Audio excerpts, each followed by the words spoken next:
Have you ever looked at your life and thought, how did I get here? Not in a dramatic, movie-like way, but in a quiet, painful realization that something essential has been lost. A marriage ends, a business fails, the kids grow up and move out. Or maybe it's just the slow erosion of purpose, until one morning you wake up and feel like a stranger in your own story. If that sounds familiar, you're not broken. You're not too late. You're simply standing at the same place where a 17-year-old warrior once stood, on a battlefield of loss, shame, and total collapse. His name was Miyamoto Musashi. He lost everything: his family, his status, his identity, wiped out in a single morning. But from that ruin, he forged something legendary, not just as the greatest samurai in Japan, but as a master of mental resilience whose 5 rules can still change lives today, 400 years later. These aren't self-help slogans. They're battlefield principles, born in blood, refined in silence, and proven in pain. One rule will challenge everything you believe about healing. Another may feel so counterintuitive, you'll resist it with all your strength. But if you stay with me, you'll see how Musashi didn't just survive his darkest moment. He used it to become someone he never imagined possible, and you can too. So take a breath. This isn't just a story, it might be a mirror. And if you're brave enough to look into it, you might just find the beginning of your next life. The fall of a warrior, when everything collapses. October 1600. The morning was thick with fog and the scent of blood. 2 armies, 80,000 men on each side, stood face to face on the plains of Sekigahara, Japan. It wasn't just a battle, it was the turning point of an era. And in the chaos of steel clashing and arrows screaming, a 17-year-old samurai named Miyamoto Musashi stepped onto the field with pride in his heart and purpose in his veins. By sunset, everything he knew was gone. His side was massacred, his clan erased, his honor shattered. And he, once a proud warrior, was now a fugitive, running for his life through the shadows of the forest. Imagine being 17 and watching your entire identity dissolve in a single morning. Who would you be, without everything you believed made you, you? This wasn't just a historical moment, it was a deeply human one. Because maybe you haven't fought on a battlefield, but you know what it's like to lose everything. To bury someone you love, to walk away from a career you gave your life to wake up one day and realize, my life is not mine anymore. Musashi's collapse is our collapse. He didn't get a warning. He didn't get a graceful decline. It was sudden, violent, humiliating. And perhaps that's what makes his story so powerful, because it mirrors the most painful moments in our own lives. But here's the question that matters. What do you do when your life is no longer your life? Most people either self-destruct or stay stuck in silent suffering. But Musashi somehow chose a third path, and that path began with the first and hardest rule. Don't ask why, ask what now. In the next chapter, we'll explore how radical acceptance saved Musashi from the edge of despair, and how it might just save you too. Rule 1. Radical acceptance, turning wounds into weapons. He didn't scream, he didn't cry, he didn't curse the heavens. Musashi stood alone in the woods, his armor torn, his hands trembling, blood caked into the lines of his young face. And yet, instead of asking, "Why did this happen to me?" he asked something else. What if the most powerful question after tragedy isn't "why me?" but "what now?" This was Musashi's first rule, and it's the foundation of every comeback story that ever mattered. Radical acceptance, not passive surrender, but the brave, brutal decision to stop resisting reality and start responding to it. See, most of us, when life hits us hard, we fight the facts. We deny, this can't be happening. We get angry. It's not fair. We bargain. If I try hard enough, maybe I can go back to how things were. But all that energy, all that emotion, it doesn't fix the damage. It just delays the healing. Musashi didn't waste time trying to undo the past. He looked it in the eye and said, "This is what it is now. What's my next move?" And science agrees with him. Researchers at Harvard followed trauma survivors, people who'd lost jobs, spouses, health, and they found something surprising. The ones who recovered fastest weren't the ones who suffered the least. They were the ones who accepted reality the quickest. Because when you stop pouring your energy into denial, you free up energy for action. Think about it this way. If your house is on fire, screaming, "This shouldn't be happening," doesn't save you, but running to the exit does. Acceptance isn't weakness, it's strategy, and it's not easy. Let's be honest.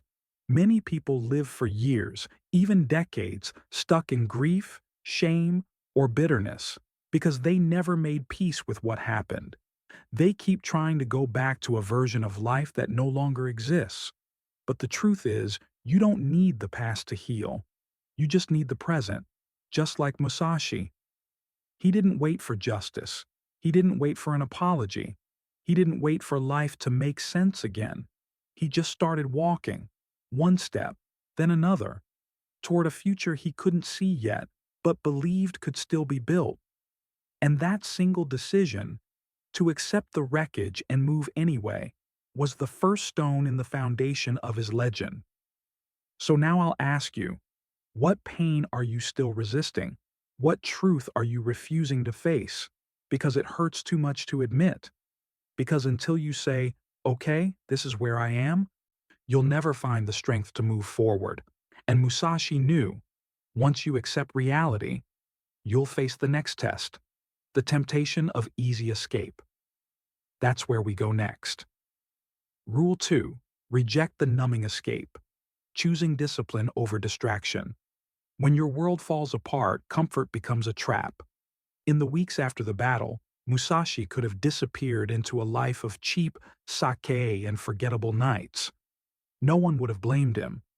That's what most ronin, masterless samurai, did. They drank, they gambled, they faded. But Musashi did something harder. He chose discipline. When everything hurts, distraction feels like relief. But what if it's just making the pain worse?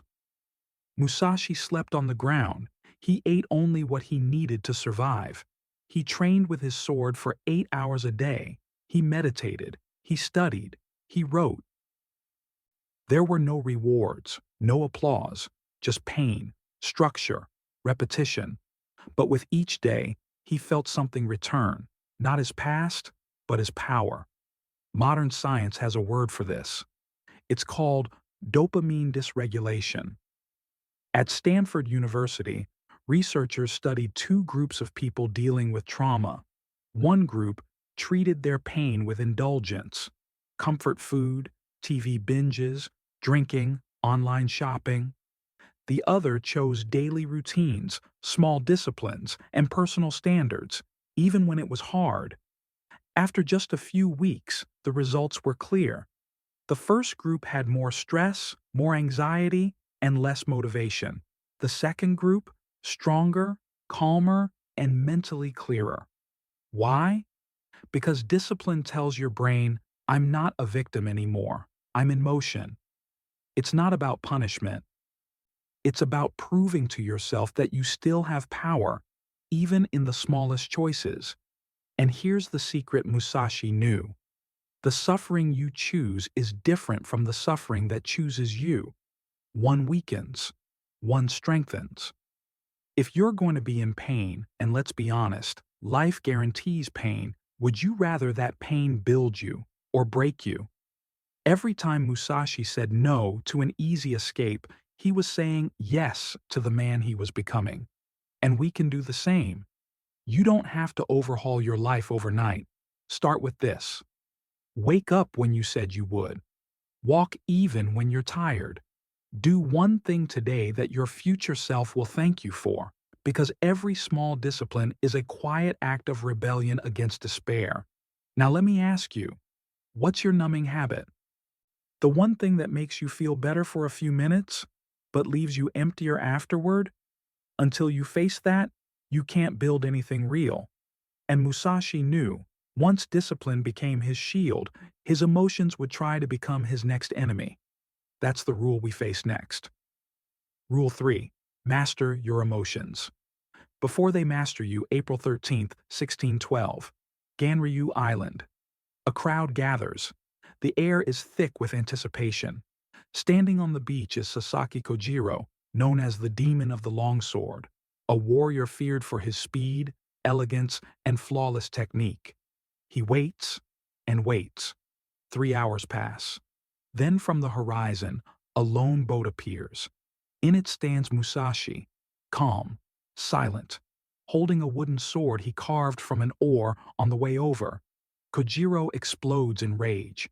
He curses, he shouts, he charges. 30 seconds later, he lies dead in the sand. His skull crushed, not by superior technique, but by superior mind. In life's biggest battles, your emotions won't save you. Your control will.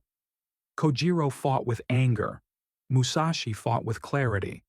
This was rule number 3. Master your emotions before they master you. We live in a world that tells us to follow your feelings, trust your heart, be authentic. But Musashi knew something different. Feelings are data, not commands. Modern neuroscience backs him up. A Harvard study tracked over 2,000 people for a decade. It found that 87% of their worst decisions were made during emotional surges: anger, fear, sadness, even euphoria. That text you regret sending? That purchase you couldn't afford? That silence you kept when you should have spoken? All emotional. Because emotions aren't bad, but they're terrible pilots. Think of your life as a plane. Emotions are the passengers. They can scream, panic, cry, but you are the pilot. If you let the passengers fly the plane, it crashes. Every time, Musashi developed a method he called the imperturbable mind. It didn't mean he felt nothing. It meant he felt everything, but acted on nothing until the wave passed. One technique? The 10-second rule. Anytime he felt an emotional surge, he would count slowly to 10. Breathe. Let the chemicals pass. Then ask, what would the most rational version of me do right now? That moment of pause, it's where power lives. It's what separates regret from growth, reaction from response, survival from self-destruction. So let me ask you, what emotion controls you the most? Is it anger, fear, guilt, resentment? When was the last time it cost you something you cared about? Because until you can look emotion in the eye and say, you don't get to drive today, you'll never steer your life in the direction you deserve. Musashi won not just because of skill, but because of stillness. In his mind, there was no noise, just clarity. And that clarity became his greatest weapon. But emotions weren't the only trap waiting for him. There was one more enemy, far more subtle, far more seductive: obsession with himself. We'll face that next. Rule 4. Expand your mind beyond your pain. Loneliness is a silent killer, not just of people, but of purpose. Years passed. Musashi wandered across Japan, alone. No clan, no home. His days were quiet. His nights, quieter still. But something darker was growing inside him. Not grief, not rage, obsession. He couldn't stop replaying the Battle of Sekigahara in his head. Every wrong turn. Every failure. What if I had? Why didn't I? If only? He wasn't bleeding anymore, but he was still wounded, mentally. Pain doesn't always shout. Sometimes it just whispers the same story in your head, over and over again. Musashi realized something dangerous was happening. He was becoming the center of his own universe. Every thought, every emotion, every memory circled around himself, So he made a radical decision. He stopped thinking about himself. He began to study art, philosophy, poetry, architecture. He practiced calligraphy, observed nature, learned sculpture. He sought out masters in unfamiliar fields. He read. He listened. He explored. And slowly, his pain began to shrink. Not because it wasn't real, but because he had grown bigger than it. Think of it this way. A pebble in your shoe feels massive when you're standing still, but when you start walking, it loses its power. Modern science agrees.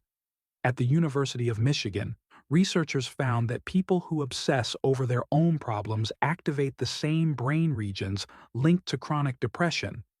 But those who expose themselves to new unrelated knowledge, learning music, studying history, observing art, form new neural pathways that reduce emotional pain. In short, the mind has a way of saving itself if you give it something bigger to chew on. Musashi trained his brain like a muscle. If he felt anger, he practiced brushstrokes. If he felt sorrow, he studied trees. If he felt anxious, he read about ancient empires. Every time his thoughts tried to circle inward, he forced them outward. Because he understood, your suffering is real, but it's not the whole story. There are 8 billion people alive today, millions of years of human history, trillions of possible connections between neurons in your brain, and you're going to spend all that capacity looping the same pain over and over again? You're not meant to be stuck in your own shadow. So, let me ask you, when was the last time you learned something totally unrelated to your problems? Something that didn't fix you, but freed you? Start there. Because the wider your lens, the smaller your pain becomes. And as Musashi expanded his mind, he discovered something even more insidious than pain: comparison. That's the next trap we face. Rule 5. Strategic gratitude. How not to be destroyed by envy. Musashi had survived the war. He had rebuilt his body. He had quieted his emotions.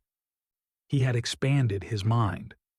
But there was still one enemy left, and it didn't carry a sword. It was envy.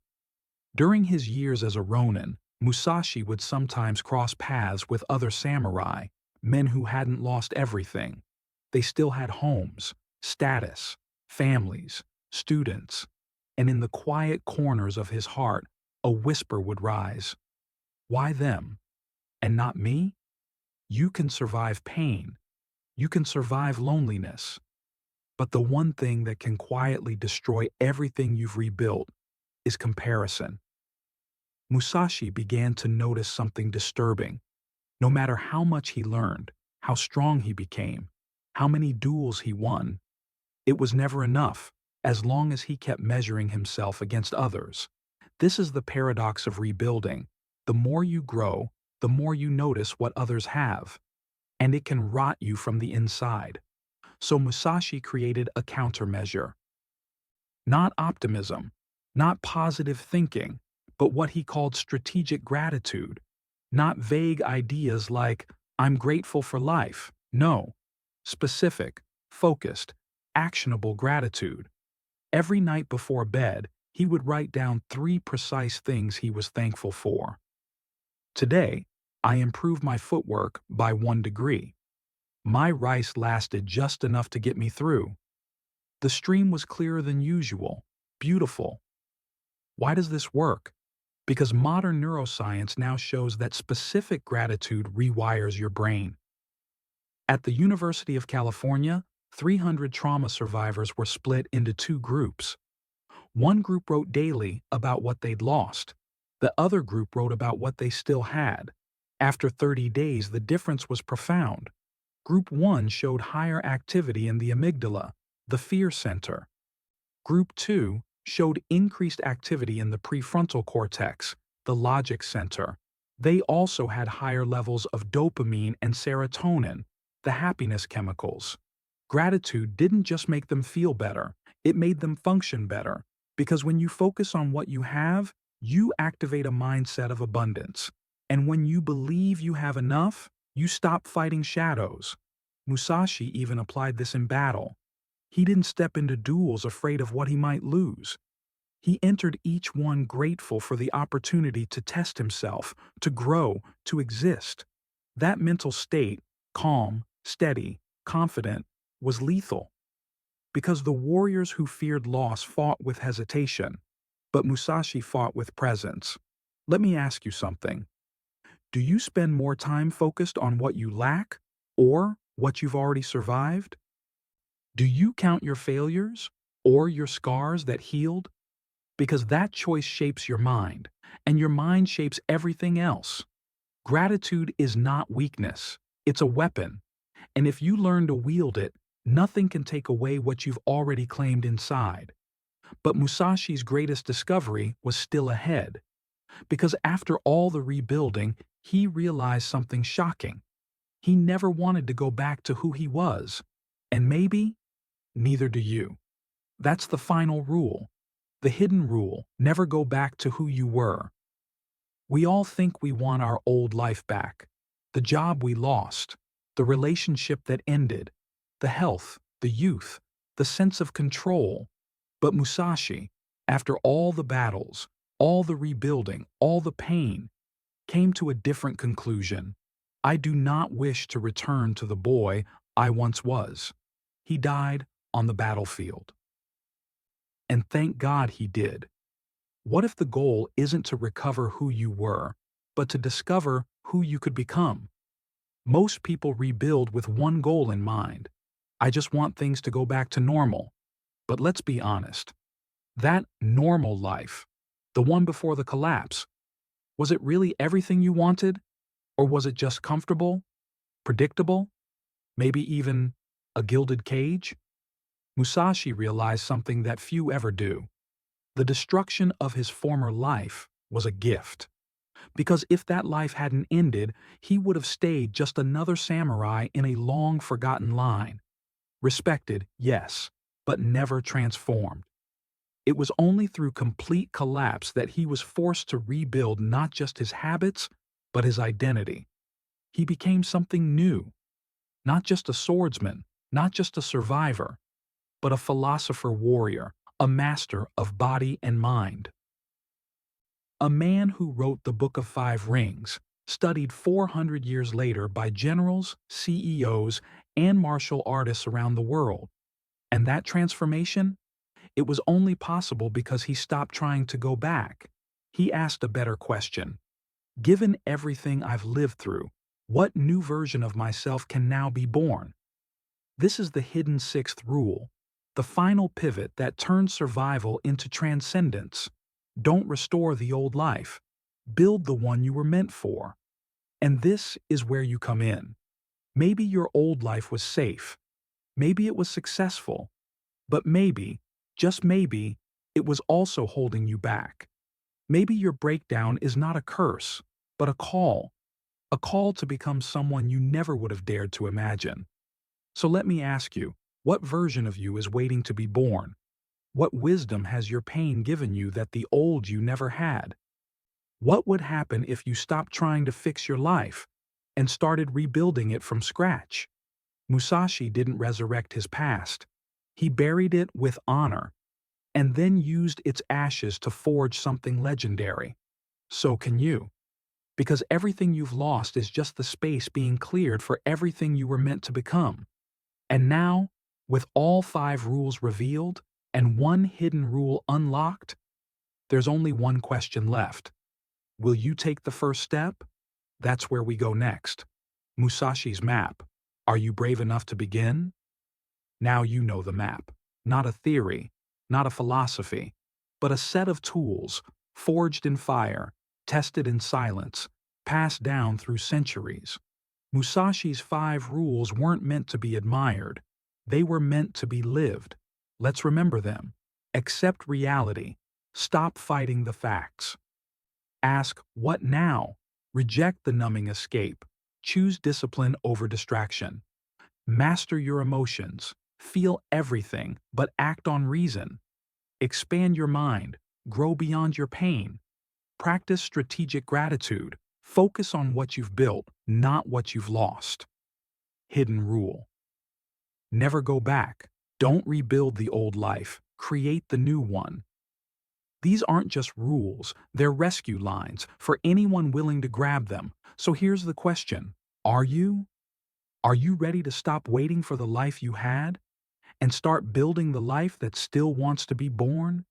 Are you ready to put down the guilt, the shame, the comparisons, and pick up the tools Musashi left for you? Because here's the truth. No one is coming to save you, but you're not helpless. You're just untrained. Musashi didn't become a legend by chance. He became one by choice.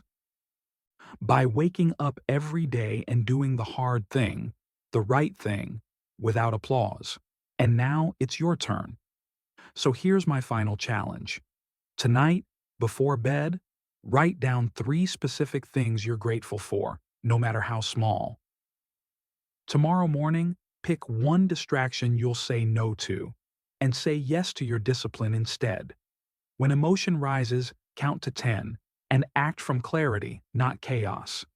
This week, learn something completely new, a poem, a song, a plant in your yard.